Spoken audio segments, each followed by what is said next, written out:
Gus Yahya dan Sekjen tidak tunduk dan patuh kepada organisasi, keputusan muktamar dan peraturan ADART, maka selamat datang pemimpin baru di Nahdlatul Ulama. Setuju? MLB itu akan sangat mungkin terjadi. Ketika ada arus deras dari grassroots Nahdlatul Ulama, Nahdliyin khususnya, mengusulkan tentang MLB, ya ini wajar. Bahkan sebenarnya struktur-struktur NU di tingkat PJ, MWC itu juga banyak yang yang mengusulkan seperti itu, tapi mereka takut. Menarik ini bahwa ada beberapa DPC kemudian PW yang konon kabarnya desas-desus ini ada sekitar 186 DPW. Saya kurang tahu nih desas-desus ini. Apakah ini sebuah rumor atau memang ada keinginan untuk MLB itu semakin mengencang? Ansor itu nanti kita cari kesempatan lain ya. Mungkin saya gemes ya, ada teman-teman ini yang dengan di tengah kisruhnya PBNU dan PKB. Dari arus bawah saya sudah wawancara dengan Gus Faris, kemudian juga Kiai Benda Kerep, kemudian dari yang lainnya, dan juga kemarin muncul tentang ada komunitas jaringan Nahdijin pengawal Hitoh, dan semua riak-riak ini jika tidak kembali ke tracknya menginginkan MLB NU. Nah, kira-kira bagaimana menurut Gus Salam? Ya, terima kasih Mas Yusuf atas silaturahimnya. Alhamdulillah kita bisa bertemu lagi. Semoga kita semua diberikan kesehatan, amin, dan keberkahan. Saya kira dinamika hari ini adalah kulminasi dari manajerial PBNU sejak rezimnya Gus Yahya ini yang memang penuh kontroversi. Iya. Jadi setahu saya atau pemahaman saya bahwa NU atau PBNU itu kan ormas, di mana di dalam pengelolaan organisasi itu ada dua substansi utama, etika, yang kedua adalah mengikuti terhadap Qanun Asasi dan ADART Nahdlatul Ulama. Betul. Nah, ini yang dua-duanya hari ini dirasa sangat minim etika, juga minim ketaatan terhadap Qanun Asasi maupun ADART Nahdlatul Ulama. Iya. Sehingga dari manajerial atau memanage organisasi dengan langkah-langkah yang kontroversi itulah yang membuat hari ini dinamika untuk melaksanakan atau usulan-usulan aspirasi untuk melakukan MLB PBNU ini sangat deras sekali dari bawah.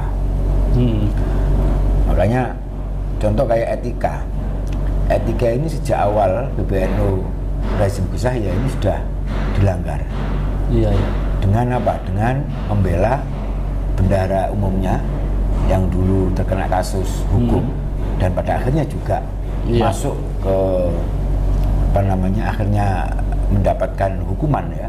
Betul. Dengan sampai ingkrah, yang kemudian pembelaannya ini dengan menggunakan instrumen organisasi. Ini sudah secara etika jelas menyalahi etika lah. Betul.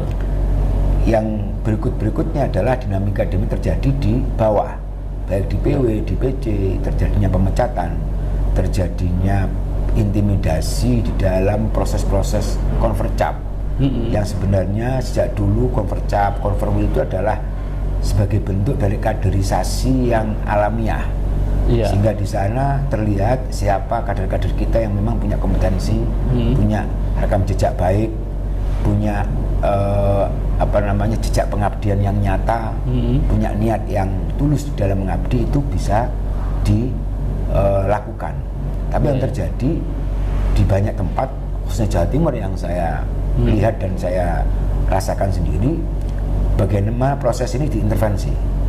Jadi memang intervensi ini gayanya PBNU hari ini, bukan hanya kepada PKB sebenarnya. Intervensi bahkan kepada tingkat strukturnya sendiri itu dilakukan dengan cara-cara arogan dan intimidatif.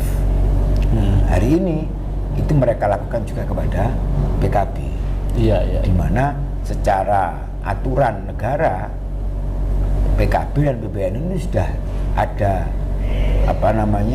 aturan yang jelas. Yang satu orpol, yang satu ormas, punya objek sendiri, punya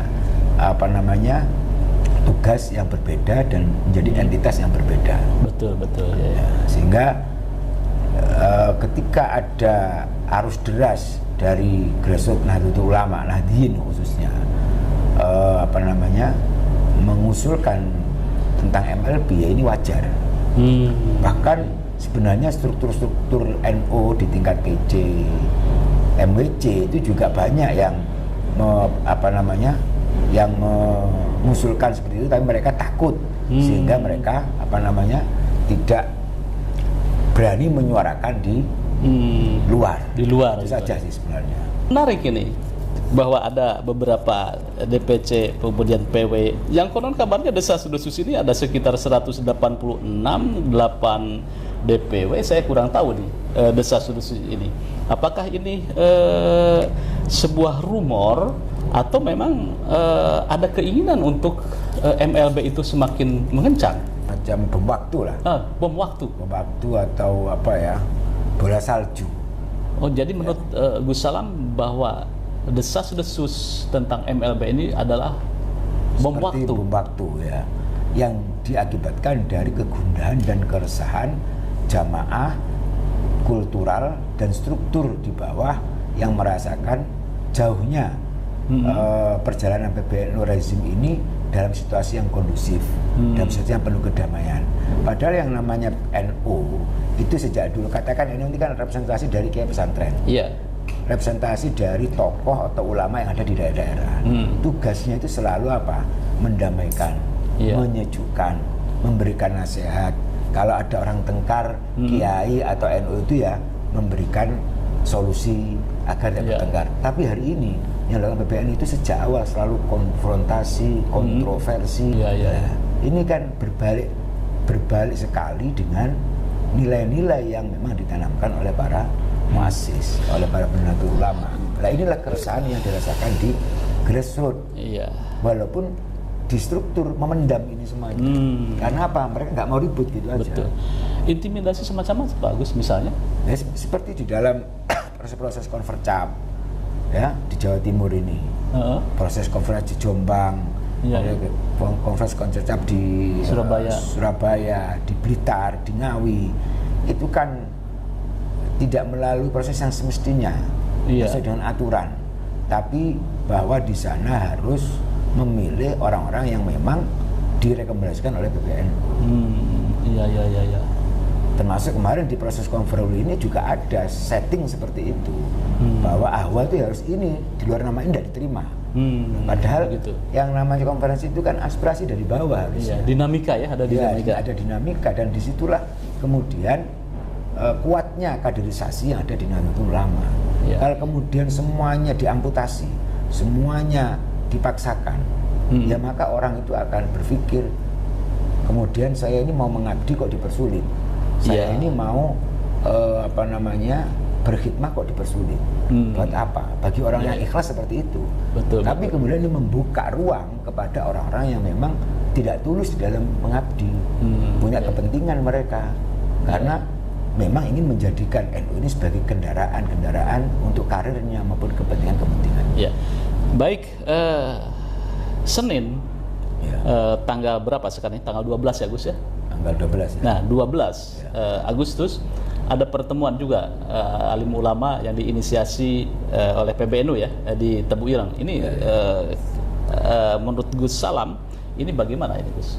Ya, saya mendengar pertemuan itu, tapi apa materinya secara spesifik saya tidak begitu mengikuti ya. Nah, tapi kalau kemudian ini adalah sebagai tindak lanjut dari pansus, saya kira ya kurang bijaksana. Harusnya kiai di jajaran Suriah itu kan mendamaikan, tidak berpihak, kemudian lebih arif. Ya contohnya kayak yang didaukan oleh Kiai Ma'ruf Amin, itu merupakan prototipe dari kiai-kiai sepuh yang memang punya tujuan yang baik untuk mengislahkan. Ketika ada anak-anak, katakan begitu kan, semuanya kan anak-anak NU sama-sama NU-nya. Kemudian ada berantem, ada perselisihan, harusnya kan mendamaikan, bukan kemudian malah memperuncing, bukan kemudian malah mempertajam perbedaan dan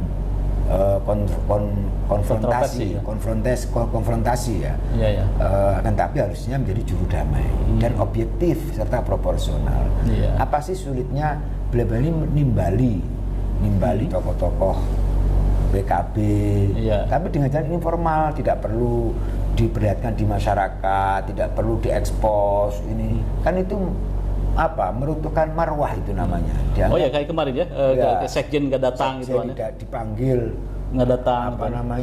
Di PBNU ya saya bilang nggak usah datang, kamu ngapain? Mereka nggak punya hak kok manggil kamu.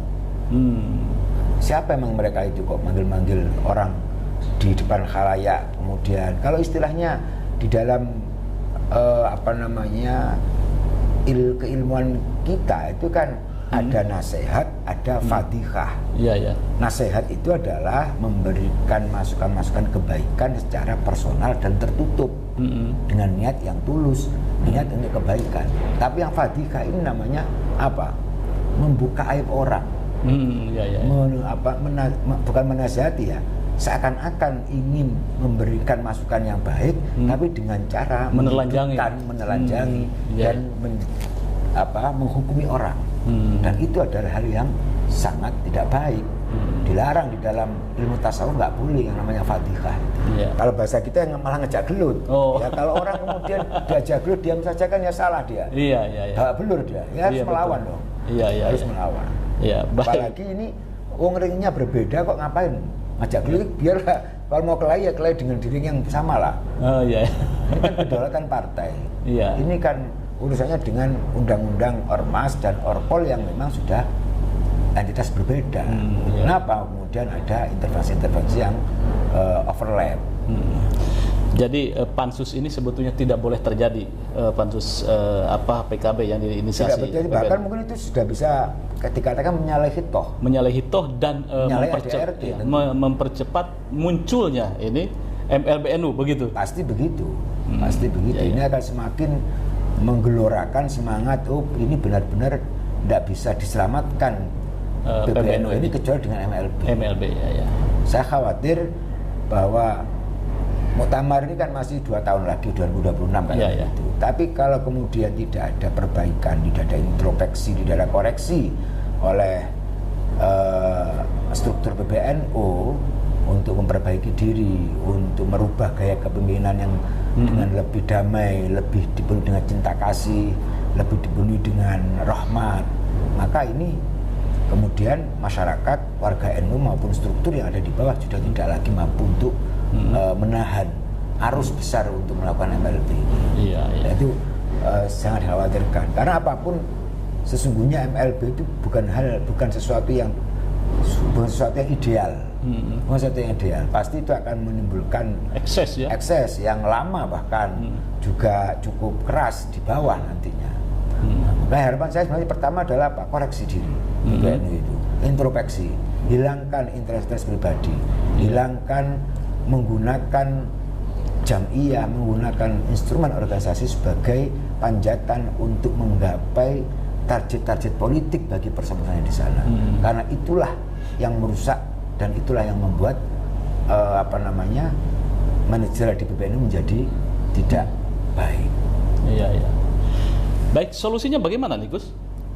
Itu tadi harusnya ada introspeksi, koreksi diri, kembali ke hita, kemudian kembali ke hito, kemudian berpikir tupoksinya apa, jangan saling intervensi, dan fokuslah pada tugas yang telah dicanangkan oleh para muassis sesuai dengan koordinasi ADRT untuk pada sosial kemasyarakatan, pendidikan, perbaikan ekonomi kerakyatan, perjuangkan kepentingan masyarakat, khususnya kepentingan warga NU yang selama ini masih banyak termarginalkan.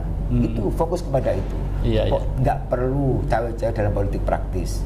Iya, Kiai Said Mahfud sudah mengingatkan bahwa PBNU itu adalah siasah aliyah, politik tingkat tinggi, Iya, iya. bukan politik praktis. Politik praktis sudah dibikinkan sendiri, yaitu di PKB. Biarkan PKB yang semua orang mengakui perkembangannya, mengakui peningkatannya. Hanya PBNU loh Pak yang nggak mengakui itu.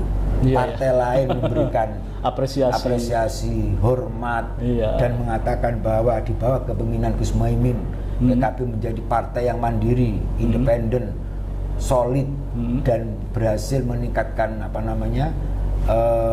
peringkatnya. Iya. Di DPR RI meningkat 58 ke 68 di hampir semua daerah di wilayah maupun kabupaten juga mengalami peningkatan dan menjadi partai yang semakin disegani oleh kawan dan lawan dan strategis di dalam program pilkada. Ini semua mengakui. Iya, iya. Kecuali PBNU ya. Kecuali PBNU, ini kan lucu. Pakai kacamata apa dia ini melihat PKB? Iya. Sangat gamblang apa yang dikatakan oleh Gus Salam, bahwa jika tidak introspeksi, maka MLBNU adalah bom waktu. Dan menggelinding terus dengan dukungan dari kultural dan struktural yang ada di bawah. Terima kasih. Jangan lupa like, share, subscribe pada Suara TV. Wassalamualaikum warahmatullahi wabarakatuh.